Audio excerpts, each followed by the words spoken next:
Video like जरूर कर लीजिए और ऐसे वीडियो लगातार फ्री में पाने के लिए चैनल को तुरंत सब्सक्राइब कर लीजिए और बेल आइकन को जरूर टैप कर लीजिए ताकि आगे भी सारे वीडियो आपको मिलते रहे। यूट्यूब में फॉलो करते हैं तो प्लीज ये वाला फ्री टेलीग्राम चैनल जरूर ज्वाइन कर लीजिएगा। सारे नोटिफिकेशन सारे अपडेट यहीं पे आते हैं, ध्यान रखिए।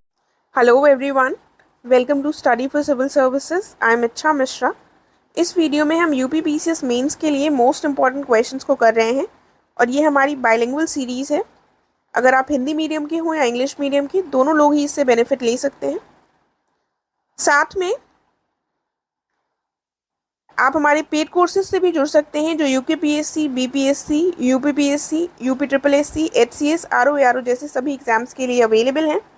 और अगर आप अभी तक हमारे फ्री टेलीग्राम चैनल से नहीं जुड़े हैं तो इसको ज़रूर ज्वाइन कर लीजिएगा, क्योंकि यहाँ पर चैनल के संबंध में सभी अपडेट्स आपको आसानी से मिल जाएंगे और इन कोर्सेज से संबंधित जानकारी आप गिवन नंबर्स पर प्राप्त कर सकते हैं। तो आइए आज का क्वेश्चन देख लेते हैं। क्वेश्चन क्या है? क्वेश्चन है, discuss the functions and structure of the national commission on women. राष्ट्रीय महिला आयोग के कार्यों और संरचना पर चर्चा कीजिए।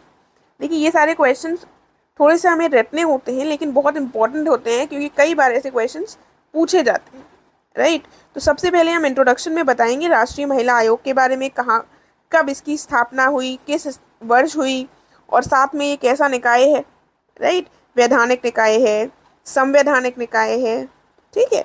उसके बाद हमको मेन बॉडी में इसके कार्य बताने हैं और फिर संरचना भी बतानी है और फिर हम इसका एंड में कंक्लूजन देंगे। तो देख लेते हैं। तो राष्ट्रीय महिला आयोग की जो स्थापना है ये जनवरी 1992 में हुई थी और कौन से अधिनियम के द्वारा? 1990 का अधिनियम लाया गया था, राष्ट्रीय महिला आयोग अधिनियम 1990। इसके तहत स्थापना हुई थी। अब किसी एक्ट के माध्यम से अगर स्थापना होती है तो वो कौन सा निकाय होता है? वैधानिक निकाय, अर्थात स्टैट्यूटरी बॉडी है, राइट। तो ऐसा आपसे प्रीलिम्स में भी पूछा जा सकता है कि नेशनल कमीशन फॉर वुमेन जो है ये एक स्टैट्यूटरी बॉडी है या फिर ये एक कॉन्स्टिट्यूशनल बॉडी है या फिर एक एग्जीक्यूटिव बॉडी है, राइट। तो हमें ये पता होना चाहिए। कार्य क्या है? सबसे पहला कार्य क्या है? महिलाओं के लिए संवैधानिक और विधिक सुरक्षा उपायों की समीक्षा करना। अगला है उपचारात्मक विधायी उपायों की अनुशंसा करना, यानी कि रेमेडियल लेजिस्लेटिव मेजर्स जो है उनको रिकमेंड करना।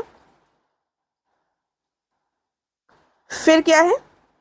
जो भी शिकायत होती है महिलाओं से संबंधित उनके निवारण को सुकर बनाना, यानी कि फैसिलिटेट करना, निवारण करना कुल मिलाकर। उसके बाद महिलाओं को प्रभावित करने वाले सभी नीतिगत मामलों पर सरकार को सलाह देना। तो ये सरकार को महिलाओं से संबंधित अगर कोई भी पॉलिसी सरकार बनाती है तो उसके संबंध में एडवाइस भी देते हैं। तो ये 3-4 फंक्शंस हैं जो बिल्कुल ध्यान रखिएगा। ऐसा उसमें कुछ टफ नहीं है, लेकिन रट लीजिएगा कि अगर इस कमीशन से संबंधित फंक्शंस पूछे जाते हैं तो ये हमको ज़रूर लिखने हैं। संरचना देख लेते हैं। ऐसे क्वेश्चंस पूछे गए हैं और संरचना भी पूछ ली जाती है, तो ध्यान दीजिएगा। केंद्र सरकार के द्वारा इस अधिनियम के तहत जो शक्तियां प्राप्त हुई हैं उसका प्रयोग करके और सौंपे गए कार्यों को करने के लिए राष्ट्रीय महिला आयोग के नाम से एक निकाय का गठन किया जाता है। किया जाता नहीं है, किया गया है, ठीक है। एक ही आयोग है, नेशनल कमीशन फॉर वुमेन, ठीक है। तो सेंट्रल गवर्नमेंट के द्वारा एक्ट के माध्यम से इसको गठित किया गया था। अब जो कमीशन है उसमें कौन कौन शामिल होगा, स्ट्रक्चर क्या होगा, जो बॉडी है उसमें कौन कौन लोग शामिल हैं, यही बताना है हमको। सबसे पहले एक चेयरपर्सन होंगी, ठीक है। महिलाओं के हित के लिए जो काम करेंगी एक अध्यक्ष होंगी, जिसे केंद्र सरकार के द्वारा नॉमिनेट अर्थात नामित किया जाएगा।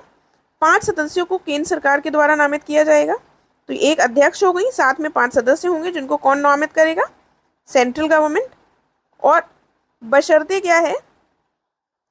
कम से कम एक सदस्य क्रमशः अनुसूचित जाति और अनुसूचित जनजाति का हो। तो ये भी एक कंडीशन है। इन 5 सदस्यों में एससी और एसटी कमेटी का व्यक्ति होना चाहिए।